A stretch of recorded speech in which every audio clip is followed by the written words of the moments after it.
অনির্বাণের মৃত্যুর শোক কাটিয়ে উঠতে না উঠতেই এবার সন্তান সম্ভবা হওয়ার বিশাল বড় এক সুখবর দিল রাইহা। বন্ধুরা, ভিডিওতে লাইক দিয়ে দেখতে থাকুন। পুলিশ চলে আসা মাত্রই যখন পুলিশ অনির্বাণের মায়ের অভিযোগ শুনতে পায়, ঠিক সেই সময় পুলিশ বলতে থাকে যে দেখুন ম্যাডাম, এখনও পর্যন্ত কিন্তু রায় দেবী যে আপনার ছেলের মৃত্যুর পেছনে দেয় সেটা কিন্তু সুস্পষ্টভাবে বোঝা যাচ্ছে না। তাই একজন মানুষের সন্দেহের ভিত্তিতে আমরা আর যাই হোক না কেন রায়পূর্ণাকে অ্যারেস্ট করতে পারি না। হ্যাঁ, আমরা মানছি যে ঘটনাস্থলে উনি ওনার সাথে উপস্থিত ছিল, কিন্তু তাই বলে এটা কোনো মতেই প্রমাণিত হয় না যে সেই ছিল সেই ব্যক্তি যে কিনা ওনাকে ইচ্ছাকৃতভাবে হত্যা করেছে। কারণ সেই গহীন জঙ্গলে অনেক হিংস্র প্রাণীরা আছে যারা কিনা এরকম করে মানুষের উপরে প্রায় সময় হামলা করে থাকে। তাই এই বিষয়ে আমরা আর যাই হোক না কেন নিশ্চিত না হওয়া পর্যন্ত ওনাকে কোনো মতে অ্যারেস্ট করতে পারি না। ঠিক সেই সময় হিরো বলতে থাকে যে কেন অফিসার, কেন হতে পারে না, যেখানে কিনা একজন মা নিজের আহাজারি করে বলছে যে তার সন্তানকে কোনো বন্য প্রাণী মারেনি, বরঞ্চ ওর স্ত্রী ইচ্ছাকৃতভাবে মেরেছে, তার অভিযোগ কোনোভাবেই গ্রাহ্য হবে না। সেটা কী করে হয় বলুন তো? এটা তো তাহলে বলবো রীতিমতো অন্যায়।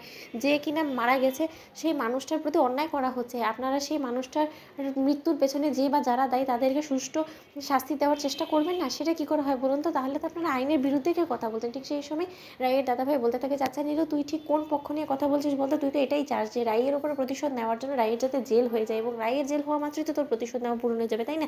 তার জন্য তো তুই আন্টিকে এতটা উস্কে দিচ্ছিস রায়ের বিরুদ্ধে, তাই তো? অন্যদিকে মানে মা বলতে থাকে যে কেউ বা কারা আমাকে উস্কে দিল এবং তাদের কথা শুনে আমি পুলিশ অফিসারকে ডেকে পাঠালাম, সেরকমটা নয়।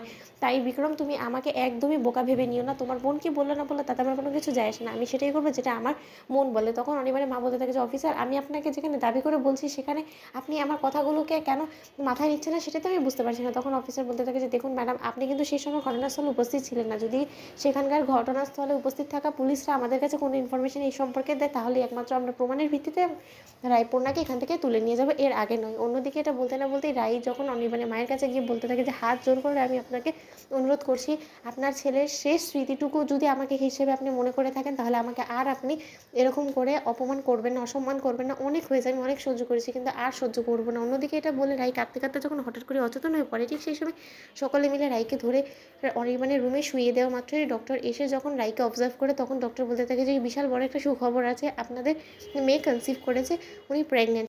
অন্যদিকে রাইয়ের মা বলতে থাকে যে ঠাকুর, তুমি এমন একটা সময় এরকম একটা সুখবর দিলে যখন কিনা এই আনন্দ উপভোগ করার জন্য সেই মানুষটা নিজে কিনা এত দিন ধরে অধীর আগ্রহে অপেক্ষা করেছিল যে কবে সে বাবা ডাকটা শুনবে। আজকে যদি সেই মানুষটা বেঁচে থাকতো তাহলে যে কতই না খুশি হতো।